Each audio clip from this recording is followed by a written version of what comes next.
શું વાત છે ને કઈ? તમે તો કમાલ અહીંયા સેટ થઈ ગયા છો. મને લાગે છે કે તમને અહીંયા ફાવી ગયું છે. ના ભાભી, એકચ્યુઅલી મારે તો ઘરે આવવું જ છે, પણ હું જે કામ માટે અહીંયા આવી હતી એ કામ હજી પૂરું નથી થયું, એટલે મારે હજી એક દિવસ અહીંયા જ રોકાવું પડશે. હજી એક દિવસ? હા. અને એ કામ કયું છે તો તમે મને નહીં જ કહો, રાઈટ? એક વાત કહું, કેમ આટલું મેન્ટલ પ્રેશરમાં રહો છો? જે પણ દિલમાં વાત છે, ટેન્શન છે, ડર છે, એ બધું કહી દો અને મન હળવું કરી દો. જો આમ તો આ તમારા ઘરનો અંગત મામલો છે, એટલે મને આમાં કંઈ પણ બોલવાનો કોઈ હક નથી. અને આમ જોઈએ તો આ મામલા વિશે હું બહુ જાણતી પણ નથી, છતાંય કોમલ, હું જોઉં છું કે તું ખૂબ પ્રેશરમાં છે, અને આ પ્રેશરનું કારણ ફક્ત ને ફક્ત મિહિરના પપ્પા છે. એમ આઈ રાઈટ?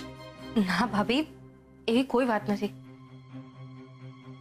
જો એવી કોઈ વાત જ નથી તો પછી તું શું કામ અહીંયા રહે છે? જતી રહે તારા ઘરે. કોમલબેન, જુઓ, અત્યારે અહીંયા હું અને ભાભી જ છીએ, એટલા માટે જ કહું છું, પ્લીઝ પ્લીઝ તમે કહી દો કે તમારા ટેન્શનનું કારણ શું છે. જુઓ, ક્યાંક એવું ન થાય કે જ્યારે તમે અમને કહેશો ત્યારે એટલું બધું મોડું થઈ જાય કે અમે કંઈ કરી પણ ન શકીએ. અને હું એ વાતની ગેરંટી લઉં છું કે આ વાત આપણા ત્રણની વચ્ચે જ રહેશે. હા કોમલ, અમારા માટે નહીં, પણ કમસે કમ કોકિલાબેનને માટે તો તું આખી વાત કર અમને. હું જાણું છું કે કોકિલાબેન ભલે કંઈ બોલતા નથી, પણ તને મનમાં ને મનમાં મૂંઝાયેલી જોઈને એ પણ ખૂબ ટેન્શનમાં રહે છે. અને ન કરે નારાયણ, અને તારા આ મૌનને લીધે એમને જો કંઈ થઈ ગયું ને તો. પ્લીઝ આવું ના બોલો, મને કાંઈ ન થવું જોઈએ. એટલા માટે જ કહું છું કે જો તમે ખરેખર ઈચ્છતા હો કે મમ્મીજીને કાંઈ ન થાય તો પ્લીઝ તમે કહી દો કે એવું તો શું થયું જેના કારણે તમે મિહિર સાથે લગ્ન કરવા માટે તૈયાર થઈ ગયા. ભાભી પ્લીઝ આ વાતને રહેવા દો ને. કોમલબેન, નહીં, તમારે કારણ તો કહેવું જ પડશે. તમને મમ્મીજીના સમ. ભાભી આઈ એમ સોરી મેં તમને મમ્મીજીના સમ આપી દીધા, પણ તમે લગ્ન કરવાનું સાચું કારણ કહેશો એમાં જ આપણા બધાની ભલાઈ છે. ભાભી સાચું કહું તો મારા લગ્ન કરવા જ નતા. ભાભી, હું તો જસ્ટ મિહિરને મળવા જ ગઈ હતી, પણ ખબર નહીં કેમ એ દિવસે મારી સાથે એક પછી એક ખરાબ ઇન્સિડન્ટ્સ બનતા જ ગયા. પછી એ મને એના ફાર્મ પર લઈ ગયો અને જતા વેત જ મારો મોબાઈલ ખોવાઈ ગયો, અને એટલે જ હું તમને લોકોને કોન્ટેક્ટ ના કરી શકી. તો પછી એમના મોબાઈલથી પપ્પાજીના મોબાઈલમાં મેસેજ કોણે કર્યો હશે? આઈ એમ શ્યોર કોમલબેનનો મોબાઈલ મિહિર જ લઈને એણે પપ્પાજીને મેસેજ કર્યો હશે. પછી શું થયું? હું રૂમમાં લોક થઈ ગઈ, પણ પછી બીજા દિવસે ખબર નહીં મિહિરને શું સૂઝ્યું કે અમારા બંને માટે પહેરેજના કપડાં અને સામાન લઈ આવ્યું. વોટ? લગ્નના કપડાં? એ પણ તમને પૂછ્યા વગર? હા ભાભી, મેં એને સમજાવવાની બહુ જ કોશિશ કરી, બહુ જ પ્રયત્નો કર્યા. એને કહ્યું કે આપણે આપણા ઘરનાને સમજાવી મનાવી અને પછી મેરેજ કરીશું. હું આમ મારા પેરેન્ટ્સના વિરુદ્ધ જઈને મેરેજ ના કરી શકું. અને એણે તમારી વાત નહીં જ માની હોય, રાઈટ? હા ભાભી, મેં જેવી એને લગ્ન માટે ના પાડી અને હું ઘરે આવવા નીકળી, એવું જ એણે મને ઇમોશનલી બ્લેકમેલ કરવાનું શરૂ કરી દીધું. બ્લેકમેલ? હા ભાભી, એણે મને કહ્યું કે જો મેં એની સાથે લગ્ન ના કર્યા તો એ ગળે ફાંસો ખાઈને પોતાનો જીવ આપી દેશે.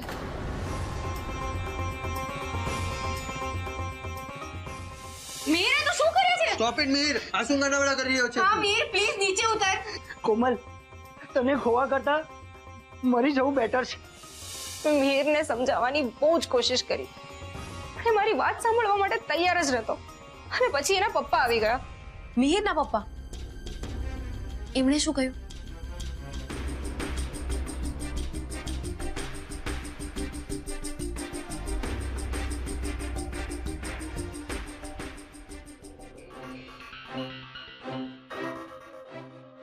બાય ધ વે, આ મારા લોયર છે, મિસ્ટર જિગ્નેશ. અને આ નિલેશભાઈ છે અમારા લોયર. એક કામ કરીએ, પહેલા આ બંનેને વાત કરી લેવા દો, બધા પેપર્સ ચેક કરી લેવા દો. Sure. By the way Mihir, તારા પપ્પા ક્યાં છે? ડેડ એ અહીંયા નજીકમાં જ છે. એમણે મને બધા પેપર્સ ચેક કરવાનું કહ્યું છે. બધું બરાબર હોય, તમે લોકોએ કોઈ પણ જાતની ચાલાકી નહીં કરી હોય, એ ચેક કર્યા પછી જ હું એમને ગ્રીન સિગ્નલ આપીશ અને પછી જ અહીંયા આવશે. ઓકે. નિલેશભાઈ, જિગ્નેશભાઈને બધા પેપર બતાવી દો.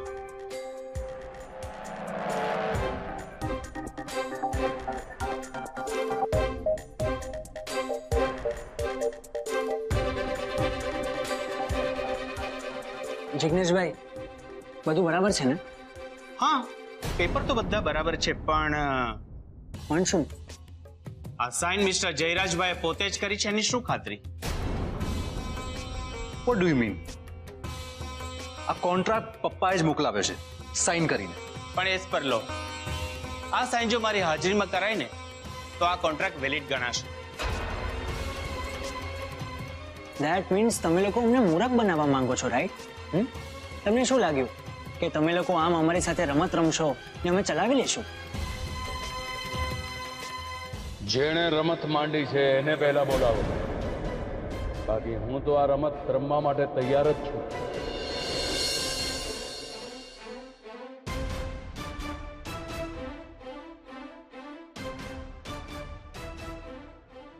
તમે અચાનક? હા બેટા, મને હતું જ કે આ લોકો આવો જ કોઈક પોઈન્ટ લાવીને નડીને ઉભા રહી જશે, એટલે મને થયું કે ચાલો આજે ને આજે જ ઘરે પહોંચી જાઓ. અને આમે તમને બધાને મુસીબતના સમયમાં આ રીતે એકલા છોડીને હૈદરાબાદ બેસી રહું એટલો બેજવાબદાર તો નથી જ. કમિશનર અંકલ, તમે આ જોશો તો તમને સમજાઈ જશે કે કોમલબેને આ લગ્ન કયા કારણે કર્યા છે.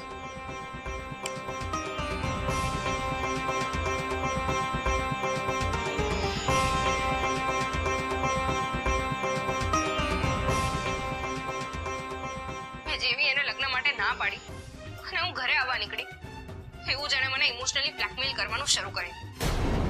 બ્લેકમેલ? એણે મને કહ્યું કે જો મેં એની સાથે લગ્ન ના કર્યા તો એ ગળે ફાંસો ખાઈને પોતાના જીવ આપી દેશે.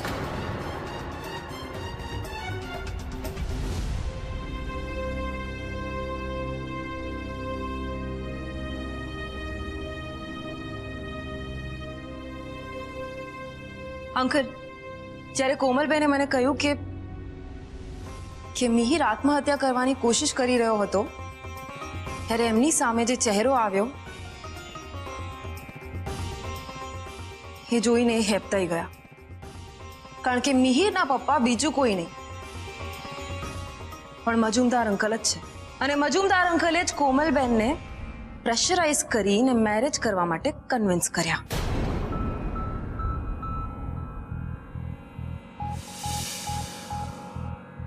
તમે તો સારું થયું કાર્તિકે મને ફોન કર્યો એટલે હું અહીં આવ્યો. ના શું છે?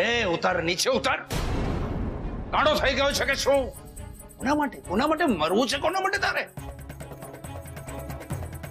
અમે એકબીજાને પ્રેમ કરીએ છીએ.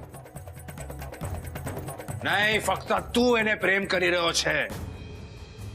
કારણ કે આ છોકરી જો તને પ્રેમ કરતી હોત ને તો લાઈફમાં તારી આટલી ખરાબ હાલત નહીં થાત. એવું નથી પપ્પા, પણ પપ્પા? ये रात तेरा पप्पा છે? હા, હું મિહિરનો બાપ છું.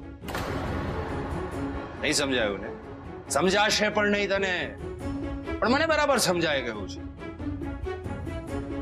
તું જયરાજ મહેતાની દીકરી છે ને, એટીટ્યુડ તો ગઢ સુધીમાં જ હશે. શું કામ આવું કરે છે? શું કામ? ખામી શું છે મારા દીકરામાં? ના અંકલ, એવી કોઈ વાત નથી. એકચ્યુઅલી મારા ફેમિલી વાળા લગ્ન માટે હા નહીં પાડે. તારા ફેમિલી વાળા લગ્ન માટે હા નહીં પાડે કે મિહિર મારો દીકરો છે એટલે હા નહીં પાડે? ને ફેમિલીની વાત છોડ, હું લગ્ન કરવા માંગે છે કે નહીં? એ ના પડે તો તું કુંવારો નહીં રહી જાય. પપ્પા એવી વાત નથી, પણ હું કોમલને સાચે જ પ્રેમ કરું છું. પણ એના ભાઈએ માણસો બોલાવીને મને માર મરાવ્યો, મારી પોલીસમાં કમ્પ્લેન કરી, અને કોમલ પણ મારી સાથે લગ્ન કરવા માટે રેડી નથી. એટલે મને થયું મરી જાવ એમ. અને છોકરી સાંભળી લે કાન ખોલીને, મારા મિહિરનો હવે તારા પરિવાર વાળાએ વાળ પણ જો વાંકો કર્યો છે ને, તો હું તારા પરિવારની શું હાલત કરીશ એની કલ્પના સુદ્ધા તું નહીં કરી શકશે.